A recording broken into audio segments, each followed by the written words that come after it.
So guys, this is it. This day, tayo magpapaalam. Di ko may alam eh. Sounds. Nakalimutan kong mag-vlog. Sir Rani, thank you, Thank you, sir. Salamat. Balik agad. Oo, salamat. Brother, Okay. thank you sa inyo ha. Salamat. Thank you. Alam mo, nakaladiyo. May sounds lang talaga, pero hindi ko alam kung makaka-copyright pa ako. Vlog lang ako. Brother, maraming salamat sa inyong dalawa. Thank you sa inyo. Bye-bye. Salamat. Ingat sa biyayo. Thank you, brother. So, doon tayo sa labas. Let's go. Wait lang, magpapaalam pala ako dito sa sinulugan natin. Maraming salamat sa'yo. Dito sa sinulugan natin, guys. Thank you lang tayo rito. Sobrang maraming thank you sa spot na to, guys. Kasi in 1 week, hindi tayo pinabayaan na itong spot na to, guys. So, dito tayo natulog talaga. Pahinga. So, San Juan Beach, maraming salamat. Ito spot na to, tol. Hindi tayo pinabayaan yan. Diyan tayo pumisan. Sobrang thank you. Tapos, syempre, hindi alam kung makaka-copyright to, guys. San Juan Beach. Hanggang sa muli, maraming salamat. Time check tayo, guys. It's 3 o'clock in the morning. Ngayon tayo babiyahe kasi nag-ano na yung sa GC namin yung boss ko na cancel off ngayon. So, hindi natin alam kung makakahabol tayo. Pero, bahala na. So, Turtle Beach. Maraming salamat. Yan. Turtle Beach Resort, guys. Yung sa mga gusto mag-outing dyan. Sobrang solid yung Turtle Beach, guys. Medyo sobrang cozy niya. Medyo pricey, pero alam ko kayang-kaya niyan. Tapos ito, San Juan Beach Resort. Maraming salamat, guys. We have been here for at least a week. So, tara. Palo mo tayo dun. So, and guys, it's 3 o'clock in the morning and we have to go kasi meron pa tayong trabaho. So, sobrang grade natin dito. Turtle Beach Resort, sobrang salamat, pare. Sobrang salamat. Kila CJ, kila Ma'am Lorena, hindi na natin sila makapuntahan kasi may ginagawa sila doon. Kila Sir Benson, kila Sir Jay, kay Ma'am Celeste, maraming thank you, guys. Sobra. And yan, sobrang salamat.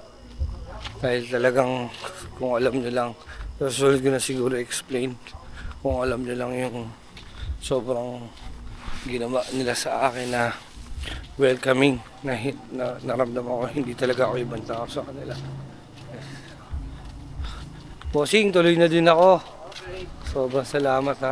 Pare, shoutout kay brother. Kung nabala sa kanila, thank you. Whew. Guys, kung alam nyo lang, diba? Ang dami kong hindi na vlog. Kasi nga dahil doon, dahil maya kasi may sounds dahil party place nga siya, ano. So, pero sobrang memorable, guys, yung nangyari sa atin. For the whole week. Wala kami. Sir, thank you. Tuloy na rin ako. Uwi na ako Manila. Shoutout kita, sir. Thank you. Kita tayo sa Manila. Yeah, thank you, sir. Shoutout. Salamat po. Ayan. Anak ni Ma'am Lorena. Panganay, guys. Wala ng tao. Nakita nyo naman, wala ng tao, guys. Diba? It's 3 o'clock in the morning. And we have to go kasi. Ewan ko, ba't nag-English ako Sobrang thankful. Sobrang pinaka-best na experience so far this year sa akin. Itong Turtle Beach Resort. Guys, itong San Juan, La Union. Sobrang saya. Sobrang hindi mo masabi kasi nga iba yung experience na first time ko sa kanila, pero yung experience wise masasabi ko na hindi mo matatawaran kasi hindi ako nakaramdam ng ibang tao ako na sumugal dyan para magtrabaho, maghena, magtattoo, magpiercing. Sobrang wala silang hiningi sa akin, guys, ha. For the record, wala silang hiningi sa akin ni Sigunduleng para doon sa commission na sinasabi ko before na willing ako magbigay sa kanila sa gross sales ko within the day. Wala silang hiningi. Binigyan nila ako ng matutulugan, binigyan nila ako ng mapag-i-stayan, guys. Hindi ko alam kung I have been being Pero, hindi ko alam kung I have being emotional right now. Pero, ganito kasi ako talaga pagagaling sa ibang lugar tapos may nakikilalang ibang tao, may nakikilalang ganon. Sobrang salamat lang, no. Pero the mere fact na pwede tayong kumita ng ganon, kaya lang hindi natin pa pwedeng ituloy-tuloy ng buong summer. Sabi ko nga sa kanila, kung wala lang akong trabaho, mag-stay ako dyan kasi may kita naman talaga for that whole week. Second day namin, alam ni Chang yan, nakakapagpadala ako sa kanila ng panggastos nila. May kita naman talaga. Kumbaga talagang kailangan lang nating umuwi kasi syempre hindi naman natin pa pwedeng iwanan yung trabaho sa bahay. So na-miss ko lang yung ganito, no. Na-miss ko lang yung ganitong kasi actually to be honest, ganito yung ginagawa ko talaga. Before dati pang nung every summer na pupunta ako sa mga resort, nagpupunta ako sa mga spot na maraming tao, maghihina ako, magtatato, gano'n. Sa Nasugbu, gano'n din, sa Subic, gano'n, sa Ilocos, gano'n. Diba? Kasi ito pala yung 7-Eleven na famous daw, sabi. Ito yung 7-Eleven na famous, diba? Tapos, for the whole weekend yung basura nila. Diba? So, yan daw yung famous na 7-Eleven, guys. Ayun nga, going back to our story, no? Hindi kasi ako ganun. Kumbaga ako kasi siguro yung klase ng tao na, alam mo yun, chine-cherish ko lahat, lalo na yung pinagsamahan namin doon. Araw-araw, Sir Benson, shoutout ka Sir Benson na ako pa yung tinatawag para kumain, no? Sobrang big factor, sobrang big deal, ang laki factor nung nalilibre ako sa lunch, tsaka sa dinner ko, no? Iba yung aura na ganun na hindi ka iba sa kanila, no. So sa atin naman kumbaga nagpatato sila, so ginawa lang natin is hindi natin sila siningil lang ganun kung ano yung standard pricing, na syempre more discounts kung pwede nga lang libre gagawin natin, kaya lang syempre meron tayong binabay basta ganun, di ba?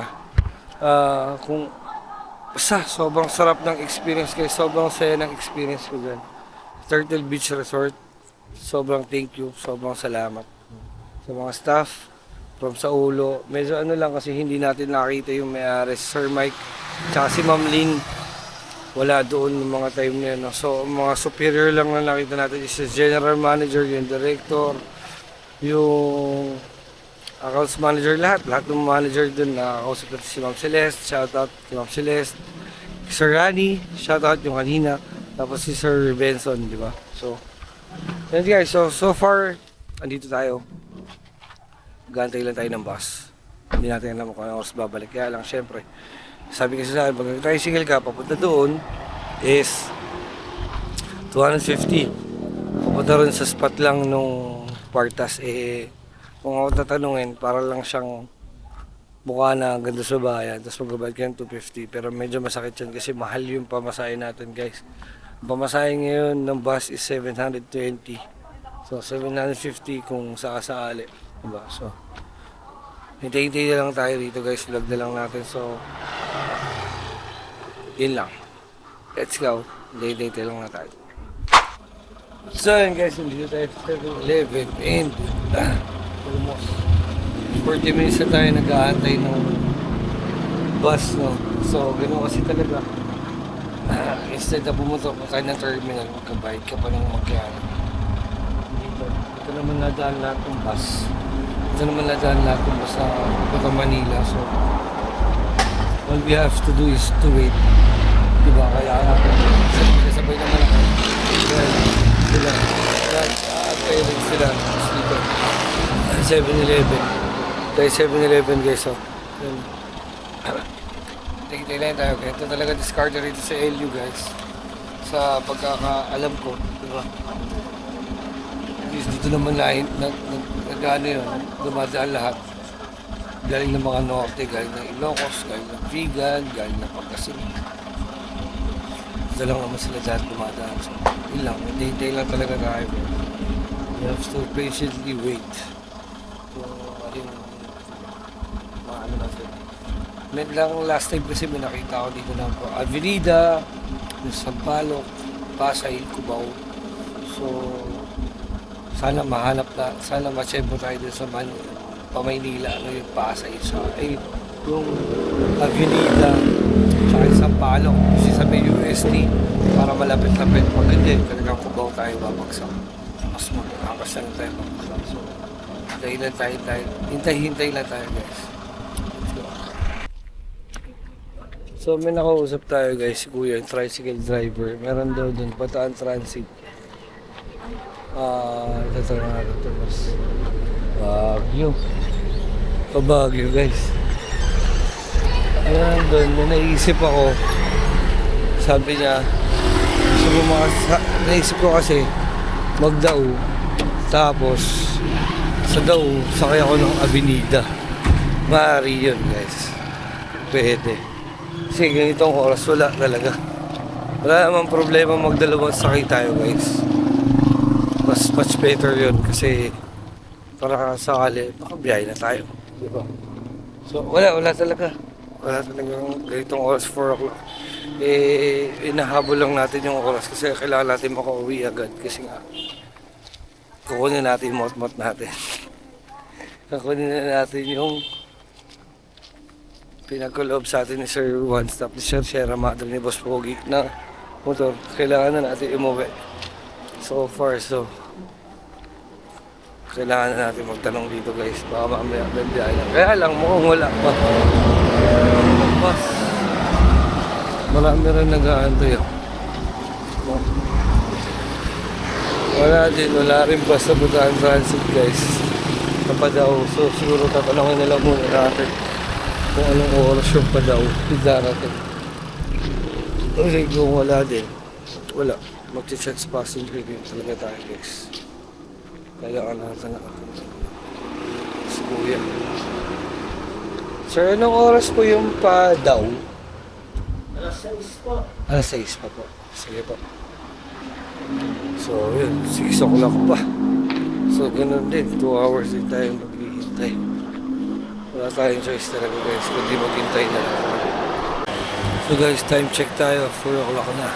And hindi tayo sa may partas. Wala tayong masakyan guys. Ang hirap pala bumiyahe ng gawin yan. Ang ganitong oras tapos bugso pa yung tao. Ang hirap pala bumiyahe rito. Hindi katulad sa Batangas na mayroong malasakyan natin. Dito sa Batangas na mga sakyan ka agad dito, sobrang hirap. Ang daming tao. Basta hindi pa tayo bumili ng ticket kasi ano na tayo, chance passenger na lang sa mga dadaan na bus. Kasi pag bumili ka pa ng ticket sa kanila, mamaya ka pa yung ticket ko pang 6 trip pa daw. So kung mga 6 na oras pa tayo maghahantay, kaya dapat magtsagaan na lang tayo talaga dito guys. Update na lang tayo. So yun guys, habang tayo yung lalakad, pero dumaan na bus papadaw. So kanina kasi tingnan natin, di ba, 6 o'clock lang daw. So awa naman ng Diyos, 4:48 na guys. Masakay na tayo ng Badaw. Uwi na ang ating punta lang daw. Pagdating daw, sakay na tayo ulit ng Avenida. So, okay lang, at least nakasakay na tayo. Paano makapapahinga na tayo? Kasi hindi tayo maaga. Kasi hindi tayo nakita. Uwi na tayo naman. So yun guys, at nandito na tayo sa Divisoria. Awa ng Diyos. At 11 o'clock na, grabe. 11, 17 na guys. Sobrang haba ng binyahe namin. Almost kulang 9 hours. Mahigit. Kasi, tawag doon. Palinga umalis tayo ng alas stress. Nakasakay ako ng daw. Nag-cutting trip na ako. Baga, palipat-lipat na lang ako ng bus. Nadalo na ako. Nag-decide na ako ng gano'n kasi talagang kung hindi ako makakauwi agad. So, sumakay tayo ng Balao, uso daw, sumakay tayo ng Biliga. So, nakasakay tayo ng bus ng 4. Kaya, ating tayo sa Dao ng alas 9 na, 5 oras. So, tapos 2 oras na punta rito. Grabe. Almost 7 hours na biyahe, guys. So, yun, baka sakali pag ganun, papahinga muna ako. Meron ako surprise sa inyo, guys. Abangan nyo next vlog. Ngayong araw din yun mangyayari, guys. Abangan nyo na lang next vlog. Pahinga na muna tayo. Talagang hindi ko na kaya patampataan ng katawan ko. See you next vlog, guys. Pakiabangan nyo ano yung gagawin natin. Kung ano yung vlog natin susunod. Ito na yung pinakahihintay ng lahat, mga kapatid. Ito na yun. Ito na sa lahat. Thank you ako, siyempre. Sir One Stop, sa Sierra Madre, maraming salamat. So alam nyo na yan, guys. May clue na kayo. Kita-kits next vlog, guys. Let's go.